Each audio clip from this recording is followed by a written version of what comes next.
ላጎርሳቸው ነው።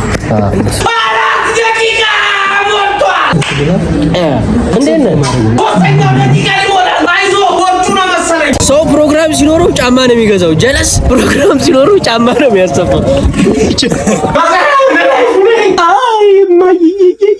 የእናቴን ቤት ለቄ ቤት ተከራይቼ ቆጣው ለመጀመሪያ ጊዜ ታመምኩ። በሽታን ያለ እናቴ ራሴን ሀውቱ እንዴት ማስታመም እንዳለብኝ አየሁ። ማንም ሰው ያለ እናቱ ባዶ እንደሆነ አንቺ ሁልሽም ማለት ነው። እግዚአብሔርን አይታችኋል። ለመጀመሪያ ጊዜ ብዬ ልደቴን ለብቻ ያከበርኩ። ልደቴን ባከበርኩ በነጋታው ታመምኩ። እግዚአብሔርን ላሳያችሁ። እዚህ ጋር ኢንዶሚን እየቀቀለ እዚህ ጋር ደግሞ እንዳትታዘቡኝ። እግዚአብሔርን ይኸው እግዚአብሔር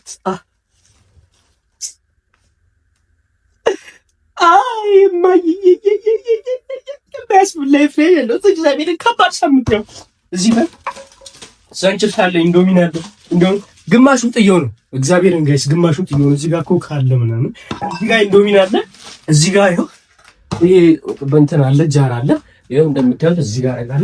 ሳምንት ያሳለፍኩትን ላይፍ ነው ማሳያችሁ ጋይስ። እዚህ ጋር እንደዚህ አለ፣ እንደዚህ አረጋለሁ። ከዛም እዚህ ጋር ከዚህ ከመኝታ ቤት ራሱ አልወጣሁ። እዚህ ጋር እንደዚህ ከዛ እዚህ ጋር ጥያራው እዚህ ጋር ተኛለሁ ምናምን ለሽንት እነሳለሁ። ለሽንት ነው ወጣ የነበረው። ምን ልላችሁ ነው ያውቀው ማንም ያለ እናቱ ምንም ነው። በዚህ በ2018 እና በዚህ ሳምንት ውስጥ የተረዳሁት ነገር ማንም ካለ እናቱ ምንም እንደሆነ የተረዳሁትና ድምጼ ላይም እና እንደምታዩት በጣም እያላበኝ ነው። ክፍሌን እናጸዳለን። በዛውም የሆነ ትንሽ ፕሮግራም አለች፣ የቲቪ ፕሮግራም፣ እዛ እንሄዳለን። አብራችሁን ቆዩ።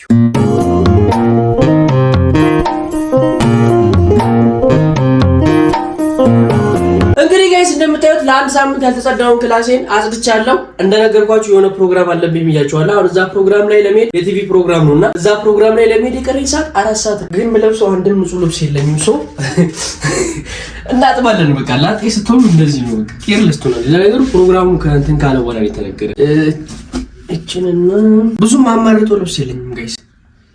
በቃ ይሄንን ኮላቢት ሁለቱን እናጥባለን ማለት ነው ጋይስ። አሁን 4 ሰዓት ነው ጋይስ። እንግዲህ ለ8 ሰዓት ይደርስልኛል ብዬ አስባለሁ። ፕሮግራሙ ነው 8 ሰዓት። እንግዲህ 7 ሰዓት ምናምን ከቤት መውጣት አለብኝ። እቺን እናጥባ እንግዲህ ጋይስ። አሁን ልብሳችንን ልናጥብ ነው። ያለኝ 3 ሰዓት ነው ጋይስ። ይሄ ልብስ ይደርቃል አይደርቁም? ሀስሌ በዛ እኮ ጋይስ። ሙያህ ይዘርዘርልህ ሙያሽ ጋይስ። እኔ ብቻ እንዳልመስላችሁ ሰነፍ ደቤክስ ጠዋት ነው ያጠበው። እሱ ደግሞ 2 ቲሸርት ነው ያጠበው። ጭራሽ አልለቀቀም።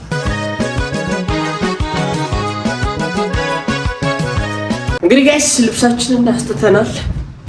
ከ3 ሰዓት በኋላ እንገናኝ። ከ2 ሰዓት በኋላ ልብሳችንን ቼክ ልናደርግ እንተናል ጋይስ። ልብሳችን ቲሸርቱ ደርቋል ጋይስ። ይሄ ደግሞ እዚህ ጋር የሚቀረው ቢለበስም ኖርማል ነው። ላያችን ላይ ይደርቃል ጋይስ። እንግዲህ 5 ሰዓት ነው ያጠብኩት። አሁን ወደ 7 ሰዓት ከ5 ምናምን በቃ 7 ሰዓት ማለት ነው። ሱሪያችን ደርቋል። ማነው ቲሸርታችን ደርቋል። እንግዲህ ጂንሱ ደርቋል። ይሄ ፓርት ነው የሚቀረው። ይሄ የሚደርቃል። አንዴ ነው 5 ሰዓት የታጠበ ልብስ 7 ሰዓት ከ45 ተገለገለ ይላል። ይሄ እዚህ ጋር ነው እንጂ ያልደረቀው። እሱም ደርቋል ማለት ይችላል። ላይክ በደንብ ድርቅ አላለም እንጂ የወንድ ልጅ ላይፍ ሃው እንዴት ሲምፕል እንደሆነ አያችኋል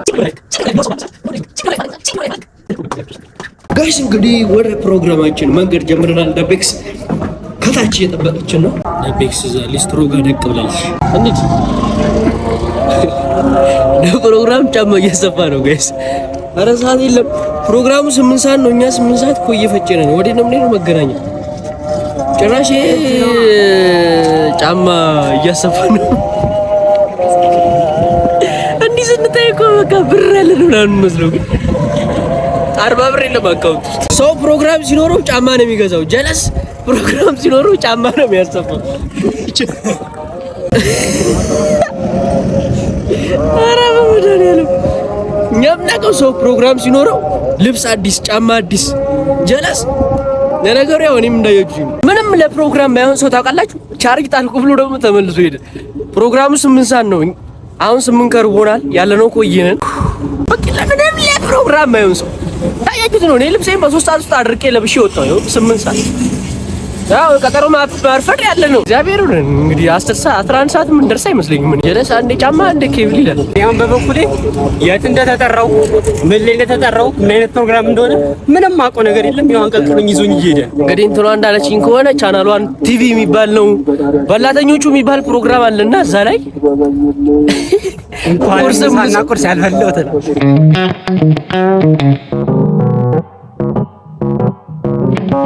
እንግዲህ የኛን ጉደኛን ቅሌት ከእናንተዎች ማንም ሰው የሚያውቅ የለውም። ይሄ ቪዲዮ ከሚያዩት ስንት ሰዓት ነው ከቤት ከኩዬ ወጣ ነው? 8 ሰዓት አሁን 9 ሰዓት ነው። 9 ሰዓት ከ5 ድረሱ የተባለው 8 ሰዓት እኔ ታግጬ ነው እንዴት ነው ለምን አንዲ የሆነ ላይ ካቻጭር 30 ሴኮንድ ብቅ ቀልዶች እናገርና ከዛ መጨረሻ ላይ ይላል ቲክቶክ ላይ በደንብ አይሻልም። ይገርማል። እንግዲህ በጣም ትልቅ ነው። ኧረ ትልቅ ስትል በልሚ እንዳይመስላችሁ ለራሴ ሰለልት ኧረ በሰራው ስራ እኮ ነው። አንድ ቆንጆዬ ነገር ሰርተን በቲክቶክ ጠብቁ። እቺን ወጣት ነገ የኪነ ጥበብ ታዳሚለን እንተኩሳት። ኧረ ተተኩሰሻል አንቺ ተተኩሰሻው ማክሸፊያውን እንዳይተኮስበት ተሽሎክለኪ ኢንዱስትሪው የሚያስገባኛል። ኧረ ገብታል እንዳያስወጡ ቆልፈዋል። እንደው አንተ ራስህ እወጣለሁ ብትል ተቆልፏል። አረ ድግሱ እየመጣ ነው። ድግሱ እስኪ ደግሱ አንዴ ድግሱ አንዴ ሬዲዮ በደንብ ሬዲዮ አባቴ ሬዲዮ ቬሪ ጋይስ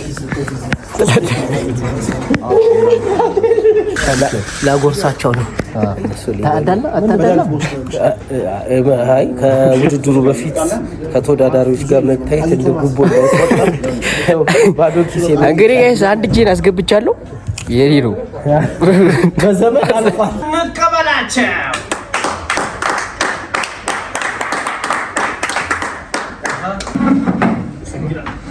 ዝግጁ ናችሁ? እኔ ጥያቄ አለ። እሺ ወደ ጥያቄው። ይሄኛው ሚኒ ነው፣ ይሄኛው ሚኒ ነው፣ ይሄኛው ሚኒ ነው፣ ይሄኛው ሚኒ ነው፣ ያኛው ሚኒ መጨረስ በ5 ደቂቃ ውስጥ መጨረስ አሸናፊ ያደርጋል። ተወዳዳሪዎች ዝግጁ? ዝግጁ። ወንድሜ ሽሮን ደፈናት አፈናት ቢባል ይቀላል። አሸናፊ ከሆነ እኛ ጋር ይመጣል ነው መታወቂያውን ኮፒ አድርጎ 10,000 ብሩን ላጥ ያደርጋል። ባለታቶ አንድ ሳህን ጨርሶ ወደ ሁለተኛው ሳህን ሊገባ ነው። የወጥ እጥረት ካለ ሚጥሚጣ ይጨመርለታል። እናዘናጋውም። 3ኛው ደቂቃ ሊሞላ ነው። አይዞ ቦርጩ ነው መሰለኝ ወንበሩን ገፍቶ ወደ ኋላ ተለጠጠ። የካለ ወደፊት በምናስመጣው ቴክኖሎጂ ሆዳችሁ ውስጥ ገብተን የበላችሁትን ግራም እስከምናቅ ድረስ ለፊታችን ባለው ሚዛን ግን እንፈራረዳለን። 4 ደቂቃ ሞልቷል። የቀራችሁ 3 እንዲጠነክሩ ነው። 3 ደቂቃ ነው። አይዟችሁ ወንድሜ። ሌላውን ተወዳዳሪ ቁርጦቹን ላለማስቆረጥ ሳህኑን ከልሎ እየበላ ነው። ፋይናል ፈተና ነው ያደረገው። ተወዳዳሪዎች ይህ በላተኞቹ ነው። በበላተኞቹ የማይበላ ነገር የለም ከነገርና ካሽቡር በስተቀር ሁሉንም ነገር አምጥተን እናበላቸዋለን። የ10,000 ብሩ ተወዳዳሪና አሸናፊ ሱፑን ጠጣው። ቢሮ ገብቶ ቼኩን ሊጠጣ ነው። ድፍን 10,000 ብር ቼክ ሊጠጣ 30 ሰከንድ ቀርቷቸዋል። በ30 ሰከንድ እግር ኳስ ላይ ብዙ ታምር አይተናል። በትሪ ላይ ደግሞ ልንደግመው ነው። ምክንያቱም ይህ በላተኞቹ ነው። ከጀርባቸው የማነቃቃቸው እኔ ኮኦርዲኔት አይቶ እንግሊዘኛው ይቀር 20 ሰከንድ ቀርቷል። 20 ሰከንድ ቀርቷል። ግራም ያሸልማል። 2 አዳቁሙ። እጃችሁ ላይ ያለው ቁጭ አድርጎ አፋችሁ ውስጥ ያለውን ዋጡ። ይህ በላተኞቹ ነው። በድጋሚ እንኳን ለኢድ አልፈጥር በዓል በሰላም አደረሳችሁ። የበላተኞቹ የ10,000 ብር አሸናፊው ልናውቅ አፍታ የግራም ከብራዘር ኬት ነው እጅን ዝም ብለህ ቁጭ አድርገህ መጀመሪያ የሚፈሩትን ያን ልጅ ነው። መጀመሪያ ውድድሩን ልሞክረው ብዬ ነው እንጂ በመጀመሪያ እንጀራ በላን ነው። ኩሩምባ አልወድም፣ ከስራ አልወድም፣ ሽሮ አልወድም። በቃ የነበረው እዛ እንትን ይሄ ነበር። ለዛ ነው እንዳያችሁት ቶሎ ነው ያቆምኩት እና በፍስክ ምናምን ሲሆን ድጋሚ ድሮን የሚሰጠኝ ከሆነ ቻናል ዋንቲ እመጣለሁ። ይሄ ነገር እንሸንፋል። በቀጣይ ግን እርግጠኛ ነኝ በደንብ ተዘጋጅቼ ነው። በቀጣይ ግን እርግጠኛ ነኝ ይሄ ልምዱኛ ተዘጋጅቼ እመጣለሁ። እንግዲህ ጋይስ 10,000 ብር ተበልተን ይሄ በደንብ ሳይበላ እኔ እንጀራ አልበላም ኩሩምባ አልበላም ምናምን ቀይ ስር ይወጥ ደስ አይለኝም። በቃ እኔ ደስ አይለኝም። ይወጥ ሽሮ ምናምን የሚባል ነገር እሱ ይበላል ያሸንፋል። ይሄን ነበር ለቃቃሚ ዛብ በሐባብና ሌላ ነገር ስትለቃቀም ዘጋና ሳትበላ እንትናል። ይሄን ቢበላ ይሄን 10,000 ብሩን በልተን ወደ ቤት እንገባ ነበር። እራትም የለም ምንም የለም ገብቶ ወደ ቤት በቃ። እንግዲህ ጋይስ የዛሬ ቪዲዮ ይሄን ይመስላል። እኔ አበል ስጋ በል ለእንትን አይመቸኝም። ቅጠላ ቅጠል ነገር አይመቸኝም። እኔ ለምዱናል። እንጀራ ደግሞ ከነገራ ጨጓራዬን ያመኛል። በቃ እንዳልተው ብዬ ነው ውድድሩን እንትን ያልኩት። ለማንኛውም የዛሬ ቪዲዮ ይሄን ይመስላል። ሰብስክራይብ